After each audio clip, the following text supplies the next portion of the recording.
the book The Albert Hall, and I want to make a very, very simple point. And it's this. I'm a bear with a very little brain.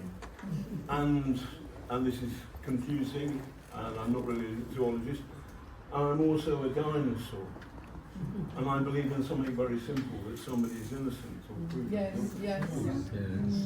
And that means that Lucy Letby is innocent. Yes.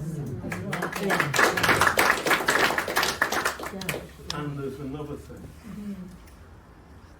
I am not, nor anyone here, Malium Maleficorum, the hammer of the witches. I don't believe in witches, and I don't think you should burn witches.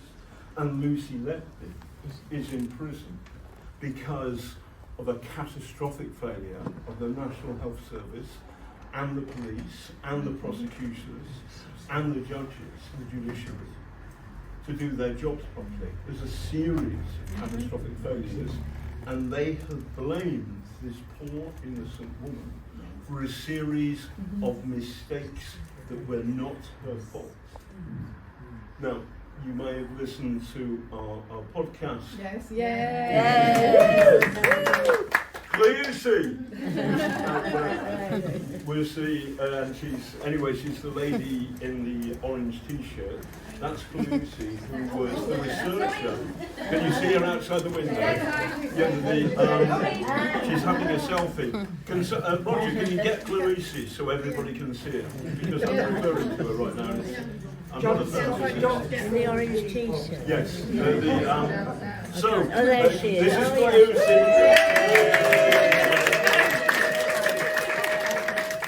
Who was the person who was a researcher with the great New Yorker piece.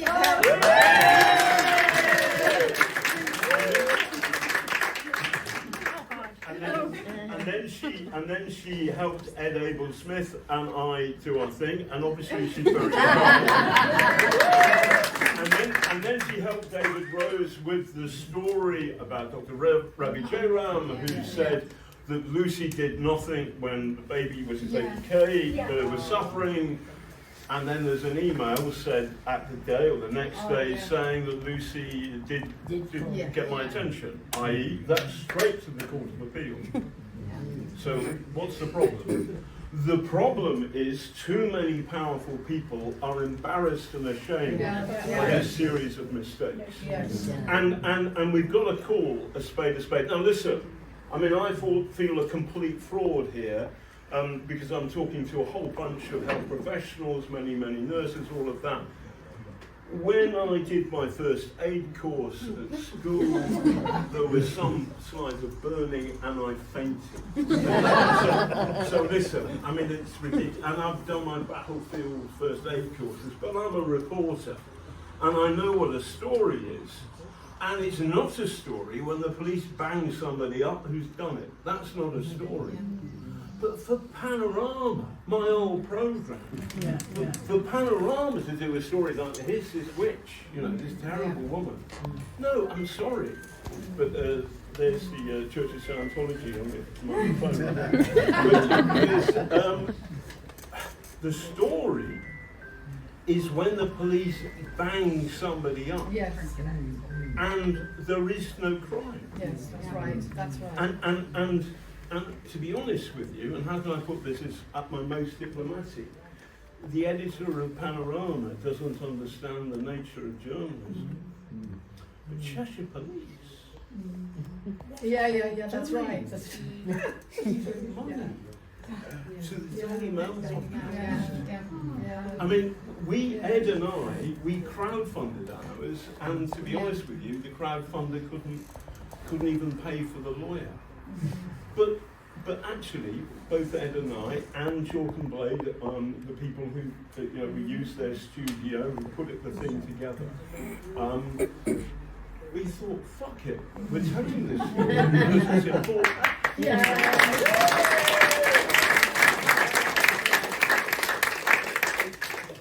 And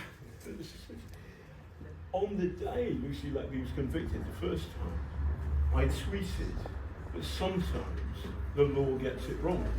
And my agent, my book agent, phoned me up immediately and said, get that fucking tweet down, Sweeney. And I got a lot of abuse and a lot of hate. But to be honest, I'm a war reporter, and I was in Ukraine at the time, and I've got my flak jacket and helmet, and I thought, no, I think this is wrong. Yeah. And I'll tell you why, because I reported on Sally Clark when she was in prison, when she was still a murderer. And it all starts with statistics. Yes. And that's what drove me to write that tweet. And it's very, very simple, is that Sally Clark was banged up on the basis of rubbish statistics. And Lucy Letby has been banged up on the basis of rubbish statistics. And so let's all be clear. I was terrible at maths at school, and my best friend, Jonathan Debbie, was very, very good. He's now a rocket scientist, and I occasionally used to nick his maths homework to improve my score, and it was F, F, F, A star star. So I'm not saying I know much about statistics. I do know how to tell a story, and what I did was I got hold of statisticians who told me what the story was. And the story's simple. Statisticians, they want to look at everything. They want to look at the story in the round, all the information.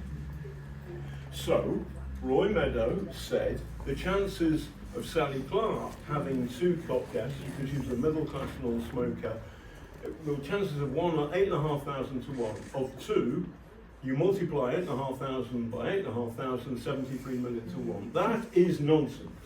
And it's nonsense because the moment your horse wins the Grand National, I don't have a horse, but never mind, the moment your horse wins the Grand National, the chances of it winning another horse race, the St. Leger, are very, very high. The chances of having a cock death, and they're brothers, right? They're brothers, the chances of having a second cock death are very high because they're brothers. 1 in 60, not 73 million to 1. What's the statistics in Lucy Letby? There was a chart. All of the suspicious cases, murder, let's go with the murders, murder,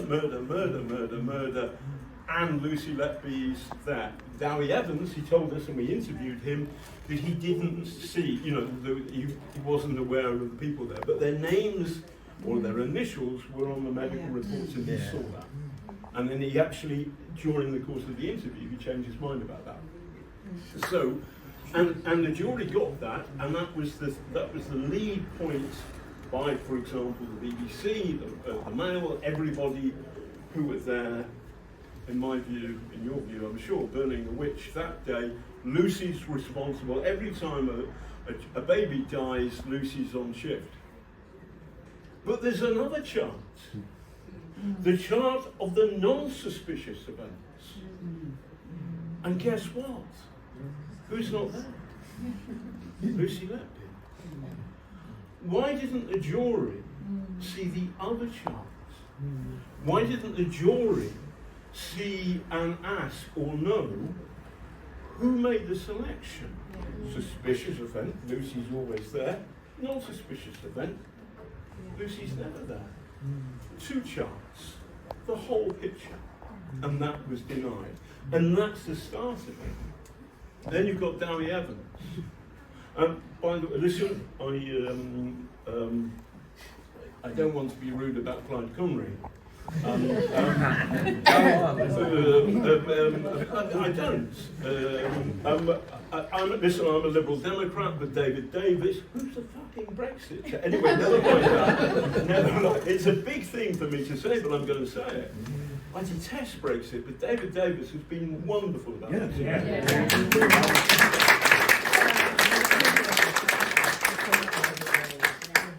There is more joy in heaven for this. But he's been very good, and there are very good Labour people. I'm a Liberal Democrat, and we will organise a Liberal Democrat thing at the party conference, standing up for Lucy Letby. We did at the Northern Conference.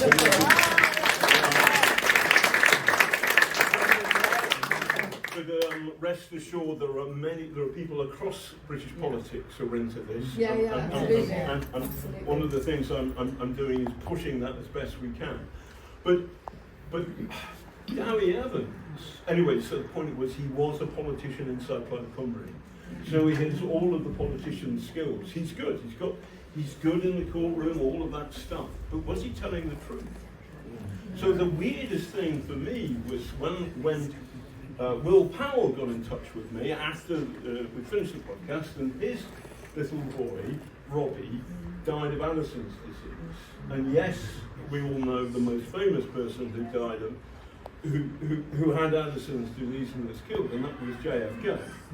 And JFK didn't die of Addison's disease because it's eminently treatable if you spot it. Now, listen, this is a quote from the father, right? His son said, "Dad, I've got a black man's will." I mean, it's a straight, bloody obvious thing. There's something wrong here. What is it? And what it is that is the number one or a big indicator of Addison's disease. He went to Dowie Evans's hospital. Dowie Evans is the consultant on one of the notes, consultant Dowie Evans. And he said, "No, I wasn't the consultant, that was a mistake." Somebody else, another consultant, it's a small hospital in Swansea, did the case, and they missed it.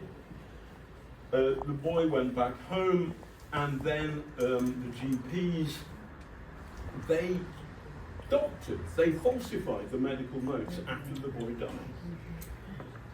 And Dowie Evans has said that I didn't know anything about it until there was a piece in The Guardian 2 years later. Now, Will Powell says, I was a garage mechanic, and I was the foreman of the garage, and when we screwed up, when there was a car that we couldn't fix and it had to go to a specialist garage, then I wanted to know why we'd failed. And I thought that's exactly right. When I was on Panorama, one of my other reporters, one of my colleagues slash rivals fucked up, I wanted to know everything because it could happen to me, but also because you kind of want to know, you know. And so I find that is the moment I thought, that's very, very odd of you, Dowie Evans, because you're so forward on everything, but you didn't know about this in your own hospital, when a boy dies of an eminently treatable disease. So, you know, simple questions. How many papers on neonatology has Dowie Evans written? He did one at university, but afterwards, can you answer the question? Zero. Let's hear it louder. Zero. 300 plus. 300. So, like, can the cops not work that out? Like, listen, I support Tranmere Rovers. I also support West Bromwich Albion. There's one other person in this room that does that. That strange thing. But, okay, so, Tranmere is nothing like as good as West Brom. But West Brom scores a lot of goals, and so does Tranmere. But there's something weird about a football team that scores no goals at all. No, but listen, I'm not a deputy chief constable, and I'm not a detective constable, inspector, or whatever. And I've never been offered a job with Cheshire Constabulary, at least not yet.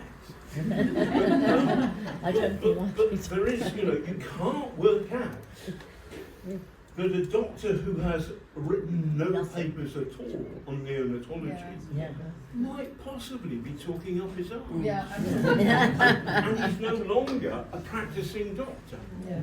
And it changes this stuff that's happening. So what we've got, and then, you know, I mean, I could go on forever, but we're running late, and so it's simple. Our first episode. And what was fun is I no longer work for the BBC, so I can call it, you know, Ed and I can call That's it. not bullshit. So it was a hospital full of shit. But there was a problem at the Countess of Chester Hospital because of underfunding, because of skimping and saving, there wasn't, the pipe work in the neonatal unit was 40 years old, it was cast iron and it cracked and it blocked. And that meant on a regular basis. There was a sewage problem. There was one defence expert at her trial, and that itself is a tragedy. And that itself, there was a failure by her first defence team to do a proper job. No question about that. But the one expert was good, and he was the plumber, because he was cleaning up the shit, or trying to. But there was a real problem with bacteria. These babies were sick, and were the doctors at the hospital good? Roger Norwich has already shown the pictures of the clown, but it looks to me like Robbie Powell was a narcissist who wanted to be on the X Factor, while pretending to be a doctor, but he wasn't putting his back into it. And this is a proper job. And again, you've got a problem with small hospitals in out-of-the-way places. And listen, I was brought up in Cheshire. I don't want to be horrible about Chester, but it's not. If you're a really good footballer man there, or Chelsea, but you want to play for a big team. You don't want to play for Tranmere Rovers. I'm sad to say, but that's true. Because you want to be with the best possible team. So is it possible this was a terribly badly run hospital full of shit? And was Lucy Letby one of the very, very few people who was smart enough and good enough and brave enough to say, we're not doing a proper job? That sounds like witch burning. But the person who's been burnt as a witch isn't a witch. She's telling the truth. I believe that this is a monstrous crime. That this poor woman has been locked up, and she's almost certainly losing the possibility of her ever having children, for multiple murders. Her family have been horribly treated, and she has been horribly treated, and she did nothing wrong. So, as Roger said, don't do nothing. Write your own things. Push this. Stand up. Thank you.